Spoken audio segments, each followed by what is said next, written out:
India के ऊपर ये इल्ज़ाम लगता रहा है कि पिछले 5 डेकेड से लेकर उन्होंने बांग्लादेश को हाईजैक करके अपनी मर्जी से चलाने की कोशिश की हुई है और इन कोशिशों में शिद्दत 2009 के बाद आती हुई दिखाई दी थी, जब शेख हसीना साहिबा जीत कर आई थी और 15 साल तक इक़्तिदार से चिमटी रहीं। अब जब से लेकर बांग्लादेश में इनकलाब आया है, तारीखी इनकलाब जिसको लंबे अरसे तक याद रखा जाएगा, इस इनकलाब के बाद जितनी पैनिक आपको इंडियन पॉलिटिशियंस और डिप्लोमेट्स में नज़र आ रही है, उससे कहीं ज़्यादा पैनिक आपको इंडिया के डिफेंस सर्कल्स में नज़र आ रही है। उनके मिलिट्री एक्सपर्ट्स रोज़ाना अपनी सरकार को सुझाव देते फिरते हैं कि हमें क्या करना चाहिए, क्या नहीं करना चाहिए। जो हमारी 5 डेकेड्स पुरानी इन्वेस्टमेंट डूबी है वहाँ पर बांग्लादेश के अंदर, इस इन्वेस्टमेंट को दोबारा रिवाइव करने और बांग्लादेश को दोबारा हाईजैक करने के लिए क्या करना चाहिए, इस हवाले से रोजाना तरह तरह के सुझाव देखने को मिलते हैं। कल के एपिसोड में हमने वियॉन न्यूज के अंदर इंडिया के एक टॉप के रिटायर्ड जनरल हैं, major general S B Asthana साहब, उनके एक आर्टिकल पे बात की थी जिसमें उन्होंने ग्रेटर मेघालय और ग्रेटर त्रिपुरा बनाने की बात की। ग्रेटर त्रिपुरा का मतलब है कि चिटगोंग हिल ट्रैक्ट को उसके अंदर शामिल कर देना, और ग्रेटर मेघालय का मतलब है कि बांग्लादेश का रंगपुर का इलाका मेघालय में शामिल कर देना। इस सुझाव पे उन्होंने बात की थी कि इस थीम को आगे लेकर चलिए। अब आज इंडिया के एक और बड़े टॉप के जनरल हैं, लेफ्टिनेंट जनरल AB शिवाने साहब। इन्होंने भी अपनी सरकार को एक मशवरा दिया है। आज फर्स्ट पोस्ट के अंदर इन्होंने भी एक आर्टिकल लिखा है और अपनी सरकार को उन्होंने कुछ सुझाव दिए हैं बांग्लादेश के हवाले से। ना आगे बात करने से पहले जरूरी है कि आपको ये पता होना चाहिए कि ये जो राइटर साहब हैं, लेफ्टिनेंट जनरल AB शिवाने, ये कितने आला ओहदों पर रह चुके हैं और ये कितनी इंपॉर्टेंट शख्सियत रहे हैं इंडिया के डिफेंस सिस्टम के हवाले से। ये फॉर्मर कमांडर रहे हैं इंडिया की स्ट्राइक कोर के। अब स्ट्राइक कोर ये होती है जो कि दुश्मन की टेरिटरी के अंदर, यानी जिनका काम ही यही होता है कि उन्होंने अंदर घुसकर कार्रवाई करनी हो, इन्वेजन करनी हो, इसके लिए स्ट्राइक कोर्स होती हैं असल में। तो इन्होंने उसको कमांड किया हुआ है और ये डायरेक्टर जनरल रहे हैं मैकेनाइज्ड फोर्सेस के, और ये कंसल्टेंट भी रहे हैं इंडिया की मिनिस्ट्री ऑफ डिफेंस के, कंसल्टेंट भी रहे हैं कई मामलों में। मेरे ख्याल से 2018 से लेकर इन्होंने कंसल्टेंसी का भी काम किया था डिफेंस की मिनिस्ट्री के लिए। तो काफ़ी लंबा चौड़ा इनका आपको कैरियर नज़र आता है, बड़े सीनियर मिलिट्री एक्सपर्ट रहे हैं ये। लिहाजा इनकी बातों को इंडिया के अंदर संजीदगी से पढ़ा जाता है, सुना जाता है, उस पर गौर किया जाता है। अब लेफ्टिनेंट जनरल साहब फरमा रहे हैं अपने सरकार को सुझाव देते हुए कि India can't be silent spectator to the growing Bangladesh China Pakistan nexus. ये वही बात है जो कि कल मेजर जनरल SB अस्थाना साहब ने वियॉन में की थी ना, कि चुप करके बैठना कोई ऑप्शन नहीं है, कुछ करना पड़ेगा आपको, the time to act is now, उन्होंने कहा था। तो शिवाने साहब भी वही बात कर रहे हैं कि आप चुप करके नहीं बैठ सकते, you have to do something. इससे आपको इंडिया की डिफेंस कम्युनिटी का मूड पता चल रहा है कि वो किस मूड में है। मतलब अपनी सरकार को वो रोजाना यही मशवरे दे रहे हैं कि आप हाथ पे हाथ रख के नहीं बैठे रहें। अगर आप इसको छोड़ देंगे तो यहाँ पर चाइनीज और पाकिस्तानी इन्फ्लुएंस इतना बढ़ जाएगा कि आपके लिए प्रॉब्लम क्रिएट होगा यहाँ पर।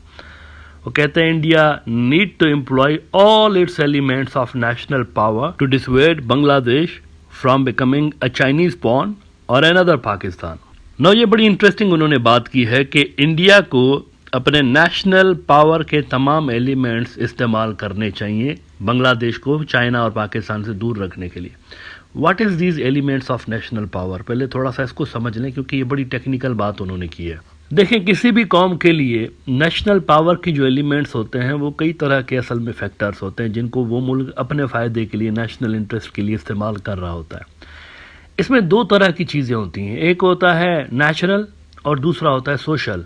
नेचुरल एलिमेंट्स जो नेशनल पावर के होते हैं ना, उसमें उस मुल्क के रिसोर्सेज आ जाते हैं, जितने भी उसके पास रिसोर्सेज हैं, नेचुरल रिसोर्सेज दैट इज़। इसमें आप एग्रीकल्चर भी ले लें और बाकी जो मादनियात, मिनरल्स वगैरह, ये सब आ जाते हैं। दूसरा उसकी पॉपुलेशन है, पॉपुलेशन का मतलब मार्केट भी समझ लें आप, कंज्यूमर बेस, ये सारा कुछ। तीसरा उसकी जियोग्राफी है, जियोग्राफी। इंडिया की जियोग्राफी बांग्लादेश के लिए इंपॉर्टेंट तो बहरहाल है, अगर आप ख़ास तौर पर भूटान और नेपाल के हवाले से देखें तो ये नेचुरल जो एलिमेंट्स हैं यही होता है, जियोग्राफी, पॉपुलेशन और रिसोर्सेज। जो सोशल एलिमेंट्स होते हैं वो कौन से होते हैं नेशनल पावर के? इसमें नंबर 1 पे आता है मिलिट्री। मिलिट्री नंबर 1 पे सोशल एलिमेंट होता है नेशनल पावर का। फिर इसके अंदर आपकी इकोनॉमी आती है और उसके बाद बाकी की भी जो डोमेन्स होती है नेशनल पावर की वो भी आ जाती है, सच एज पॉलिटिकल और दीगर।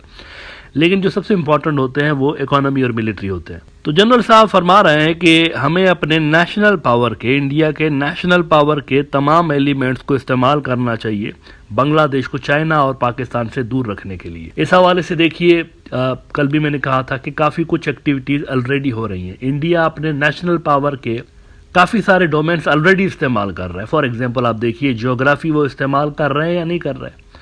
हाल ही में उन्होंने ट्रांसशिपमेंट जो एक्सेस दी हुई थी बांग्लादेश को 2020 से लेकर, वो ख़त्म कर दी। जियोग्राफी को इस्तेमाल किया उन्होंने बांग्लादेश के अगेंस्ट। इसी तरह से आप देखिए कि उन्होंने ये जो अडानी का बिजली का मसला चल रहा है, कभी वो खोल देता है, कभी बंद कर देता है, कभी खोल देता है, कभी बंद कर देता है, ये टुक टुक चल रही है वहाँ पर। तो रिसोर्सेज को भी इस्तेमाल कर रहा है इंडिया बांग्लादेश को प्रेशराइज करने के लिए, वो भी चल रहा है काम साथ साथ। इकोनॉमी के हवाले से भी कई सारी जो फैसिलिटीज़ बांग्लादेश को मिली हुई थी वो या तो ख़त्म हो चुकी हैं या तो ख़त्म करने की तैयारियां की जा रही हैं। तो ऑलरेडी इंडिया अपने नेशनल पावर के कई सारे जो एलिमेंट्स हैं वो यूज़ कर रहा है बांग्लादेश के अगेंस्ट। इट्स जस्ट दैट बहुत सारी चीज़ें ऐसी हैं इंडिया जो करवाना चाहता है बांग्लादेश से, लेकिन वो उनके नेशनल इंटरेस्ट में नहीं है बांग्लादेशियों के, इसलिए बांग्लादेशी उस चीज़ पे एग्री नहीं हो रहे। फॉर एग्जाम्पल वो जो कह रहे हैं कि जी आप पाकिस्तान और चाइना से डिस्टेंस करिए, यहाँ से आगे से जवाब ये आ रहा है कि हमारा मुल्क है, हमारी फॉरेन पॉलिसी हमारी मर्जी, आप हमें ये तो डिक्टेट नहीं कर सकते, ये करिए या ना करिए। ये मसला है, सारा का सारा इशू यहाँ पे है। नेशनल पावर के जो एलिमेंट्स वो यूज़ हो रहे हैं ऑलरेडी, लेकिन जो इंटरेस्ट है ना दोनों मुल्कों के नेशनल इंटरेस्ट, वो थोड़ा सा मुतजाद है असल में। रियल इशू यहाँ पे प्रियोरिटीज़ का फ़र्क है असल में। बांग्लादेशी कोई डाउनग्रेड नहीं करना चाहते इंडिया के साथ अपने ताल्लुकात को, लेकिन वो ये भी नहीं चाहते कि उनको बताया जाए कि जी आपकी पाकिस्तान के साथ ऐसी फॉरेन पॉलिसी होनी चाहिए, चाइना के साथ ऐसी होनी चाहिए। बहरहाल आगे जनरल साहब कह रहे हैं कि Pakistan has started gaining influence in Bangladesh nudged by the Chinese lobby deeply ingrained in Bangladesh armed forces, bureaucracy, foreign ministry and civil society. अब इन तमाम बांग्लादेश की जो इदारे हैं वहाँ पर तो इंडिया का भी हमें काफ़ी ज़्यादा असर व रसूख नज़र आया है 15 साल के अंदर।